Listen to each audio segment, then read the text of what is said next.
feel good.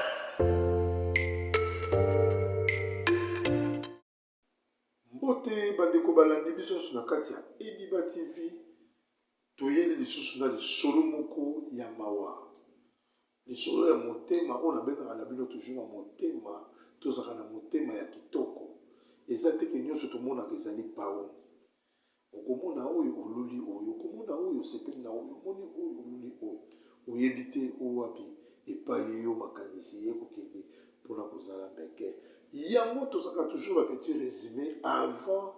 tokende na masapo na biso donc avant tokota na mozindo toyaka toujours ba petit résumé mpona kolendisa peuple de Dieu mpona kolendisa mwana nyonso alandaka ba émission oyo na mokebi keba mokili ya tata nzambe oyeba lolenge ya kotambola epai nini okotya lokolo epai nini okokitisa yango parce que soki otamboli na potopoto okoyeba te mingi makambo ezali kaka makambo ekelekaka na mokili ya se ya tata nzambe alors bato mingi oyo bakoyi na masolo na kati Ediba TV bali bato bakotambola na mibunga yo mpe oza na mibunga yaka nango ne zute pas soki ezite elobina na kosunga alors na nzela papa edi elobi yaka na nimero ezali wana basali na nzambe bali bakosunga yo bakopesa bapriere mpe koleka na badelivrance fungola motema na yo na kobeta mbela le temps est déjà là quand tu vas rester tu resteras toi-même fungola motema yaka na kati Ediba TV mpo ozwa lobiko tozwa Allô? Allô, Masasi? Ya Masasi? Boni mama kuna na homme de veillard misunga. Naza déjà na misunga homme de veillard. Omoni tant maman atika église. Allô, naoki bien te. Tant bazo sengo mbongo, yo tindi mbongo, bango bale basonge bakati basonge ba memel ba dispensaire mike. Eza sunde ngona te mama. Mena poto na Kishasa la même chose. Et loko zo sepeli sanga. Banda mama koma na misunga homme de veillard. Kotali mama. Oh mama zongi lokola bébé, bazo zo soya mama. Oh, mais là somoni mama zongi chene.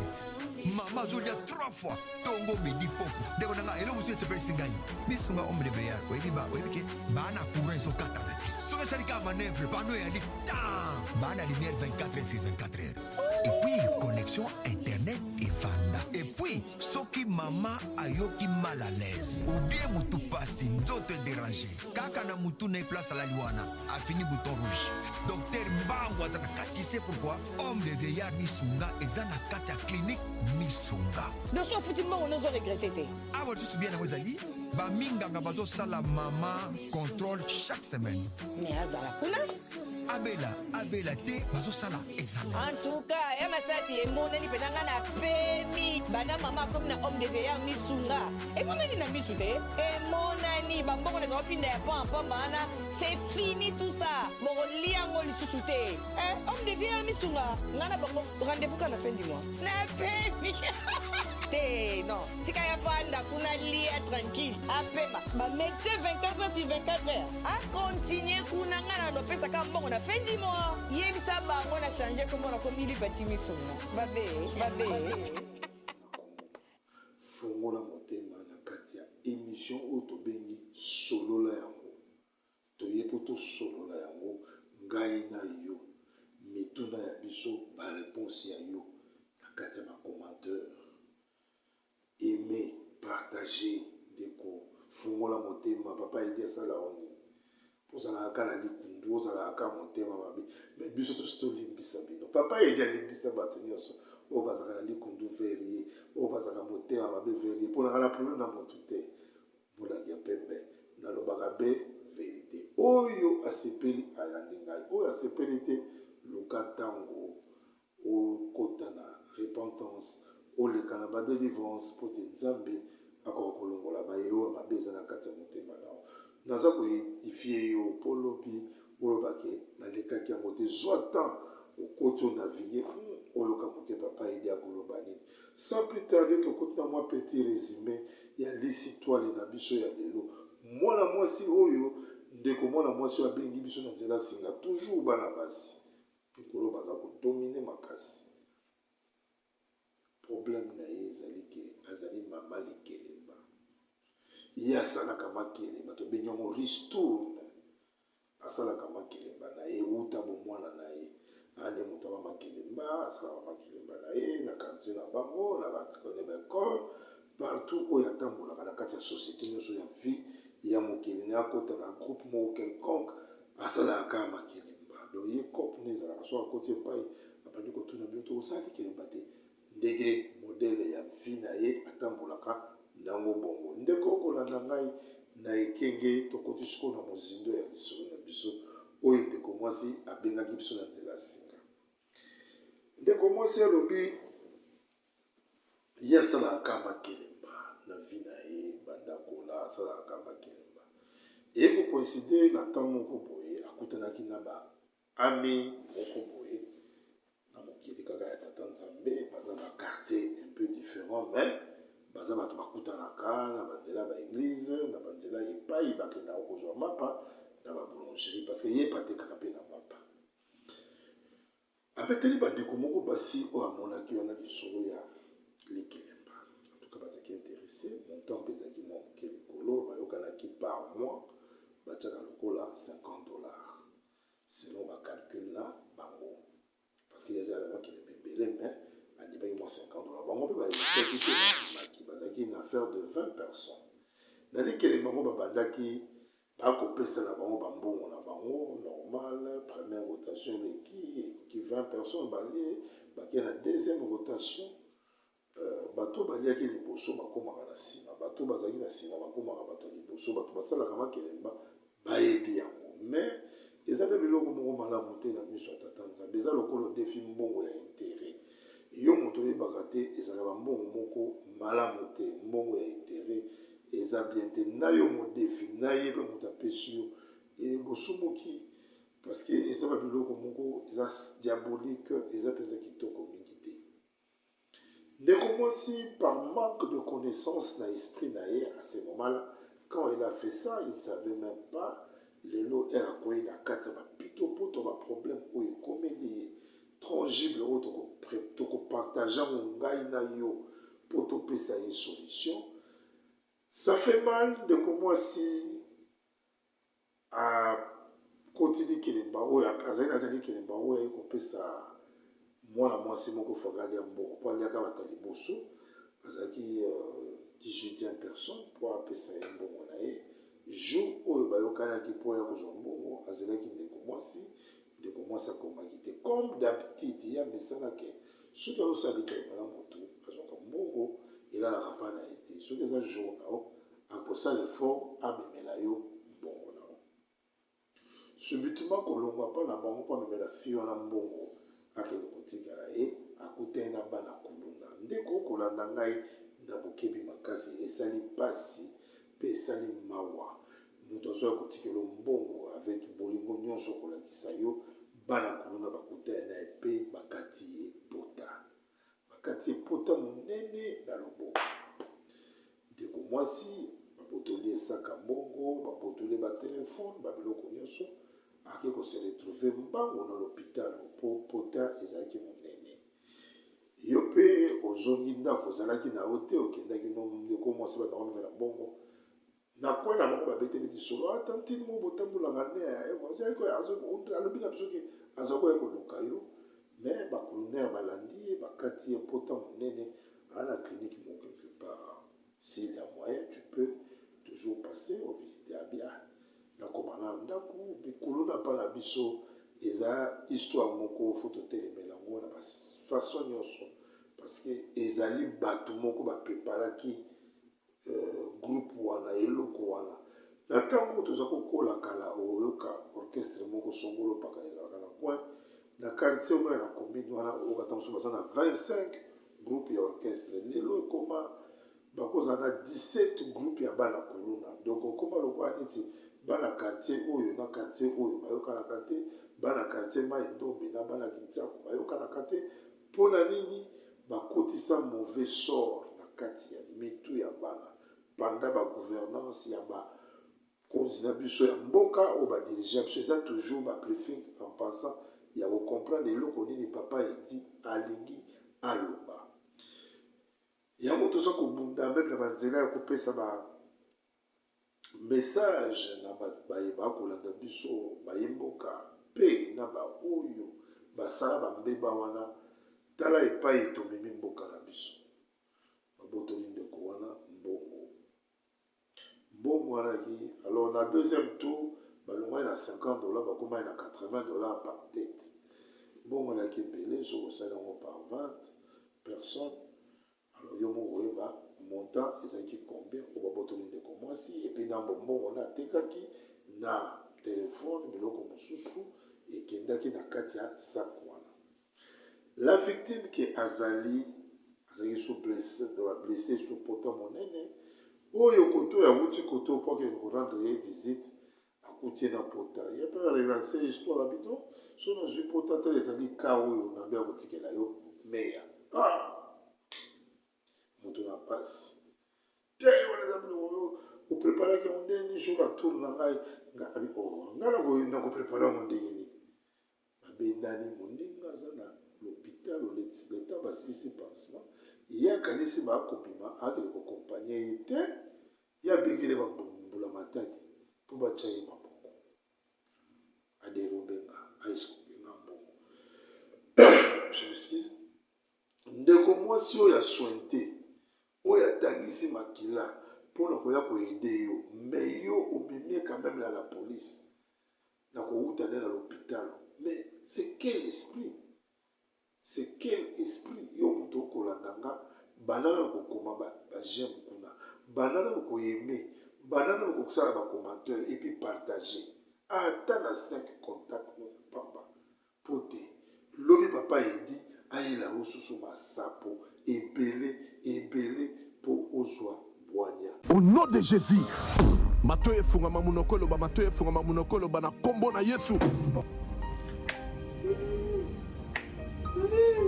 Matoi na ye na malobe ngai mama Lutumba nakendaki na prière ya convention oyo esalamaki ya papa Moïse ayaki awa nakendaki kuna na mwana na ngai azalaki banda inane azalaki koloba te eti ndenge akokisi 23 ans ere tokendaki kuna papa abondelaki mpo na ye namoni akomi koyoka mpe koloba yango wana napesi nzambe oza na merci mpo na bolamu nyonso azosalela ngai. Shalom bana nzambe kana nga ezalaki ka ya depression makasi na banda kolala te na banda koganga na banda kolota bandoto mabe na kondaki na silaki nzoto bamemaki nga na hôpital psychiatrique na dépensaki mbongo ebele esimbaki te or fallait nasala mémoire na ngai ya fin de cycle badépensaki koleka même na classe prophète moko ayebisi biso eza likambo ya kokende hôpital te eza likambo ya koluka nzambe epa na ye moko esimbaki te tokende na baministère ebele baprofete ebele esimba ete me nakumisi nzambe ya papa Moïse mpo mokolo bamemaki ngai dès le premier jour epa na ye asimbaki ngai mutu na ngai ekomaki stable ezochauffe lisusu te nakomi kolala pongi nakomi kolia nazoganga lisusu te naomona su bandoto mabe te or ce n'était pas le cas pendant 4 ans nde napamboli nzambe ya ozana nayokumisa nzambe ya pasteur Moïse na oyo tosala na kati na faye na biso tomitungisani mingi na problème ya divorce otambolaki par-ci par-là tokutana baprofete ebele lisusu basinga biso bambongo alors lelo tokutana na pasteur Moïse asi kosala biso délivrance la délivrance wana akangoli biso amoni ezongi na kati na ndako esengo ekoti na kati na ndako mwasi tanga tokomi kosola malamu tozali mpe kotalana lelo esengo ekoti yango tokokumisa nzambe na ozana aza malamu. Mais au premier Nzambe ya ozana po ça fait 2 ans passés dans un problème sérieux à misu surtout ce mois eza makasi flou na komona distance te mais ndenge na koleka délivrance na remarqué un changement mo makasi sans lunettes nazomona clair donc na kumisi vraiment Nzambe ozana zo sala donc na moni ke na olata lisu lunettes te ya on est au premier Nzambe ozana nalobaki deja bamaladi oyo ewumelaka ntango molai oyo esilaka te ezali nde démoniaque badivorce ebele tozokomona ntango nyonso awa ezali mpe kidoki boya nango epai na nzambe nde bokobika nazozela bino na moto aza na bakope na ye aza mpe na baderober na ye bandeko mwana oyo ya mwasi akendeki mpe banganga akei kozwa kisi mpo te babwakela ye maladi me nganga apesi ye condition moko mpo yo maladi ezwa ye ifo yo koma kobima na ye do bakoma na bango balesibienne bandeko botala niveau mboka na biso Congo précisément na kati ya ville ya Kinshasa makambo ekokoma na oteki bitela makobe lisolo ya nani mama Bokilo azobima na mobali ya mwana na ye nauti kobetela bino lisolo kala mingi te lisolo ya pasteur akendaki mboka moko bakota baafrike likolo awa boye bapesi ye mouchoir kefa abima kaka na mama Bokilo donc mama ya proposante na ye susu na lisolo yake bade Robert batindi susu mutu mwana mwasi mpo ye azwa mbongo eza pa oyo mosusu oyo il faut bakoma kosangana botala niveau diable akosakana na esprit ya bato oyo baza na inconscience baza na manque de connaissance et puis conscience eza te bakoyeba te bakotambola na mokili ya tata nzambe lolenge nini ndeko tokolanda ngai na kati ya chaîne oyo Ediba TV mwana Congo mpe na kati ya émission tosolola yango aime mpe tika commentaire ekote ya yo partage lisolo papa edi akoya na masolo eza ebele eza nano mbula ebele koya bato wana bapesaka nga masesio masolo ezalaka lolenge oyo te apesa yango na ndenge mosusu ta mosusu nalambi yango nasokoli yango napesi yango forme mpo oyo ozwa litoi na yo oyoka alors bobanda koyoka sikoyo masolo mosusu lokola maa Claudine Ntumba lokola maa Debora Dimba na kati ya Matadi mpo bosepelaka. Je salue en passant maman Makonga Nadine na kati ya Afrique du Sud moninga ya maman Patricia Lucivika na peso bambote ebele epai ozali evre na bino yango oyo ekoluka mwa basoutien bamikro bakamera mpo tosalela bino baplateau ya minene oyo tokobanda semaine oyo eza koya mpo te bozwa misala kitoko tokoyamba basala ya nzambe ya mboka oyo Afrique du Sud mpe bamisusu bakokota libanda bakoya toza na baprogramme na bango ti avant tokoma na décembre vous allez voir Ediba TV position nini ekokende kolemba te s'abonner toujours pe continuer koyeme yo moto olobaki ke na kotika Ediba TV te kangama na ngai yika mpe kokosepela mpo te nzambe mpe akopambola misala na okosala na nsima kolanda papa edi na nsima kolanda misala oyo papa edi akopesa yo bandeko balandi nganga Dede Robert apesi te mwasi oyo kisi yango apesi molangi ya mai ya mbalo eza poussete ezali molangi ya mai akende kotia na kisi oyo moninga amelaka mpona pota mpona baafection parce que bakataki pota monene ye bazwi akende avant un mois akekotala moninga nabi ya bangi ya bite komitungisama te nga oyo na ye osekoka pardon makambo yango nyonso elekaki wana esila nango tobosana esika moto lie mbongo moto ezali bakuluna ye bayoki balobani ekamisi ok ça va poto ezoévolue ndenge na otyaka baantibiotique ceci cela zoka dérobera ye na forme mosusu sala attention napesaka bino toujours conseil motu soki asakendaki eza na artiste musicien moko ya mboka na biso aza koloba le nom c'est Félix Wazekwa keba mwasi soki asaki mais soki omoni azongeli yo apetwana alelanga fort alela yo te seka abosanaki eloko moko donc aye kozwa eloko oyo abosana c'est la même chose na mama wana ere ya ye vers ye ayebaki te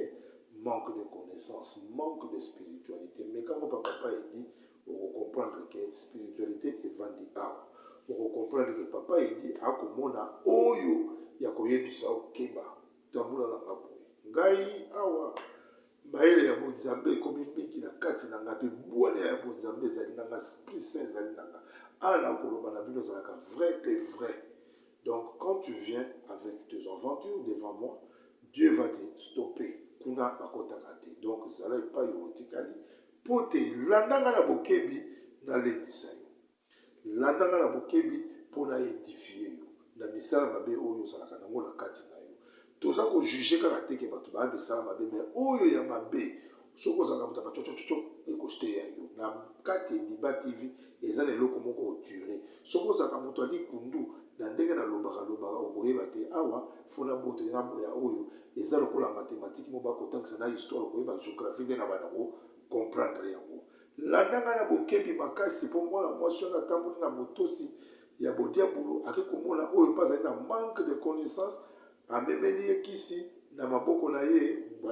ye ayebaki te ndeko tala ndenge epai tokokende epai tokobomana epai tokosala nzunguluke na mokili ya tata nzambe apesi ye bilei balia ye bazwi na kati wana kaka ndenge ezalaka mopaya so ye kotala odeplace mo moke azwi mai wana atie na biloko na ye na mai ya komela bozongi na ye mpe kosolola koseka esili ameli ye ayebisi tokobeta mpe mwa tour moke na quartier wana abi probleme ya te esala kutu mpe tolakisa bato ya quartier ke toza na biso susu na likambo te bango wana babima bakotambola bakoseke basi me na mbaleko yabo wana omona bato vraimen personne na kati ya chaine tokobeta masese na bango tokobeta masolo na bango me bavandi wana amoin ke bao bakobenga na bisika bobana kozoka balisi twale na nzela ya papa edi kaka boye me bao bakoya mpe bamisusu bandimi banofuta bandeke bakoma mpe awa mpo basanola ya bango masolo onomona bango mpe na bana mboka oyo etondami na makambo ebele ya mabe ndeko kotambola bango batambolaki babimaki wana bake komela ake komelisa mondingo azokaki pota susu mwa biere na kati wana biloko atielaki ye elalisi ye elembisi epongi ye ndeko mwasi akotemona bikolamuka na ye kosutumuka na ye na pongi akotala balali bango mibale ensemble na kati ya Diba TV mwana Congo mpe na kati ya chaîne émission na bino tobengi tosololaka yango babimaki ezali émission chrétienne oyo eyaka kolendisa yo moto azali na manque de connaissance eyaka kolendisa ngai moto nazangaki manque de connaissance nazalaki na spiritualité te naza kotambola bowenze tala ndenge batielaki kisi epai ya ali kisi wana ekei kolalisa ye pongi edomine ye esakani na makanisi na ye ase retrouve na ndeko na ya mwasi bango nyonso mibale babimi ensemble tozali baminganga spirituel mpona koyebisa bino solo mpe vérité rien que la vérité ndeko okolanda ngai fungola motema papa edi akobela likambo ya kamera papa edi akobela likambo ya bamikro mpo te lobi bozwa bainformation kitoko ndenge na banda kotia bato na podium bakozala 20 15 10 na systeme ya Diba TV oyo eza koya nango liboso. Salut, j'ai une très bonne nouvelle pour vous. La solution à tous vos problèmes de peau s'appelle Dulci Cosmétique. Dulci Cosmétique met à votre disposition une gamme variée de produits. Nous avons Dulci crème enrichie au collagène anti-âge avec son sérum, agit en profondeur, hydrate naturellement la peau abîmée, compense les pertes de collagène, améliore l'élasticité de la peau et lutte contre les rides et effets du vieillissement. Dulci gel pour douche et son savon adouci, répare, revitalise la peau. C'est une formule recommandée pour la protection maximale de votre peau. Dulci crème et huile pour cheveux, prévient la chute des cheveux, favorise la repousse rapide en longueur, confère et revitalise aux cheveux les volumes désirés. Ça sent bon. Dulci Eau de Parfum est un mélange d'huile essentielle pour une sensation de fraîcheur, de confort et du bien-être. Dulci crème pour le corps avec son sérum est un produit hydratant, cicatrisant, revitalisant et réparateur de la peau. Merci Dulci. Bandeko balandi, voilà de retour biso na kati ya chaîne na bino bolingaka mingi mpe na kati ya émission oyo tolobi tosolola yango. Toye kopesa mbote na bakulutu oyo balingaka biso nyonso de partout epai bozali temaki boza mingi oyo totanga bakombo na bino nyonso ezali te soki tobosani bakombo bato mosusu bokobengaka biso mpona kosala biso baremarke mpe koyebisaka biso totambolaka boye nakepesa mbote na ndeko kindongo noel na mama natasha kindongo na kati ya Afrique du Sud nakikopesa mbote na ndeko Sefo Kamanto moninga ya Noli Mwamba mpe naki kopesa mbote na Iko Kampanda, le grand analyste na biso na kati ya Ediba TV mwana mboka. Naki kopesa mbote na Yves Mopompa, le numéro 1 analyste, celui qui nous apporte de très belles émissions bandoka kitoko na kati ya Ediba TV mwana mboka. Sans plus tarder tozongi na kati ya moto na biso tokokende tokonana bandeko basi mibale baki kose retrouver na kati ya mbeto moko oyo mozuki pota oyo babotolaka bakolonel mbongo asutumoki na ntongo ata na boye azali de face na adversaire na ye oyo aboyaki comprendre ye mais directement ayi korendre ye visite après quelques jours ezali pas même un mois ke ye apesaki ye ayebi te nini esalamaki na propose babima akose retrouver aza directement na mbeto ensemble na ye ndeko boeskizenga bandeko bolanda ngai malamu na bokebi esika oyo yango tolobaka na bino faut faire attention na mokili ya tata nzambe tala ndenge baderobe ye mbala moko atuni ndeko yango na mwasi nakomi awa ndenge ayebisi nga mpe nayebi te tokomi awa ndenge nini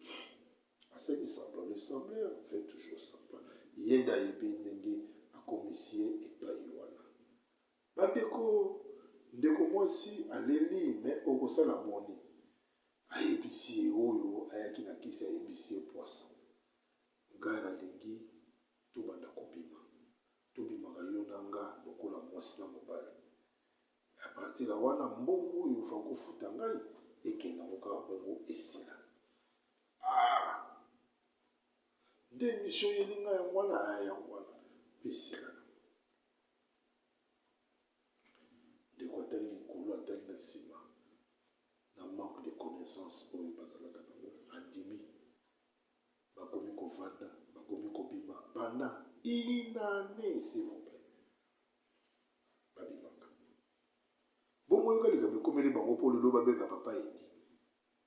nini kaka ye baye koremarke ke na babusiness na bango nyonso baza kosala de gauche à droite bototo ekoti les affaires ne marchent plus ekomi mpenza blocage ya monene blocage ya monene mibali kutu babenga na bango te babusiness esali nini ekite mpe ekwei un bon jour aza kotambola na nzela aoki kozwa mapa akutani na prophète moko bola nzela atatoleli ye makambo eza na elongi na ye ayebisi noki lukeloka nzambe soki lukeloka nzambe tokokufa nde aki komona moninga na yebisi tala motu moko akutani na nzela ayebisi nga 1 2 3 4 ye bayebisi nga mpe ça fait 3 jours passé nakutana na mosali moko ya nzela na nzambe na nzela ayebisanga 1 2 3 4 na lukeloka nzambe soki lukeloka nzambe te na kokufa mikolo na nga na se ya moi oyo etikali moke yo moto okolanda nga partage ngai partage yo moko partage émission oyo aimer et puis partage pote tokoka kozwa ya mingi ebele mpo topesa susu bamessage papa edi asengi bino tokomata 300 ya pamba nasengi bino nano 1000 te nasengi bino 300 personnes bokoma babone so bokomi 300 personnes babone nakoyebisa bino message ya kitoko oyo nzambe atindi mpona bino bato bosi bosabone na kati ya Ediba TV mwana kongo ekozala message moko ya kitoko baoyo bazala besoin kopambolama bakopambolama na nzela ya kokabola émission oyo mpa bandeko mosusu mpo bazozonga masolo ya kitoko baoyo bazala besoin kovoyage bakovoyage bavisa na bango facilement na nzela ya kokabola bamessage oyo kokabola bahistoire oyo na bandeko mosusu oyo nano baye te alors bandeko balandi boyeme bopartage émission oyo bomoni esika diabulu amemaka bato diabulu ala esika oyo bamoto place malamu te nde bandeko oyo bayaki na lisolo nango tokabola yango ensemble ngai na yo mpo esalake bacomprendre nini oyo bakoki kosala na mokili ya tata nzambe na minute oyo bandeko oyo ya basi bayambi déjà Yesu Masia comme pikisi pe sauveur mais ba na besoin ya commentaire na bino na kati ya émission oyo po lisolo eyaki awa po te bayeba lolenge nini bakoki mpe kokolisa susu mosala na bango ya spiritualité eza malamu te bozomona bato ebele bazokoma baplésibien bapede par manque de connaissance babiloko yango eza koya mingi na banzela oyo mpe ndenge ebele bandeko balandi mpo na molilo tosuki wana mpe toye kopesa bambote na baoyo nyonso balingaka biso na kati ya émission oyo tomemelaka bino Ediba TV toye kopesa Mike Molongo l'Européen na kati ya ville ya Mons toye kopesa Fiston Kabwena na kati ya France ye mpe atikali nsima te na basoutien na ye na kati ya basupo soutien ezala na mpata te soutien okoki kokabula baémission oza kopanza sango ya Ediba TV partout ekomelaka biso na matoi ekomelaka biso de partout topesi mbote na Jino Media oyo ayebi kamera malamu mpe kitoko na kati ya mboka Afrique du Sud benga na numero ezali afishe wana tokopesa oyo bacoordonné mpe na bacontact na ye mpo osala mosala kitoko epai oyo akosala filmage kitoko ya kamera ya eloko nyonso mpe ekosepela bandeko balandi biso lelo tosuki awa tomonani mokolo alobi soki Yesu azoki te otikala malamu Nzambe abatela biso mpe abatela bino tomonani lobi bye. C'est un locataire ici la race sera koufi. Parce que imaginez que vous avez un locataire au koufi, va aller là. Mame BRDC construction osambi na nyongo batongi pe na nyongo na espace à 3 mois kaka emati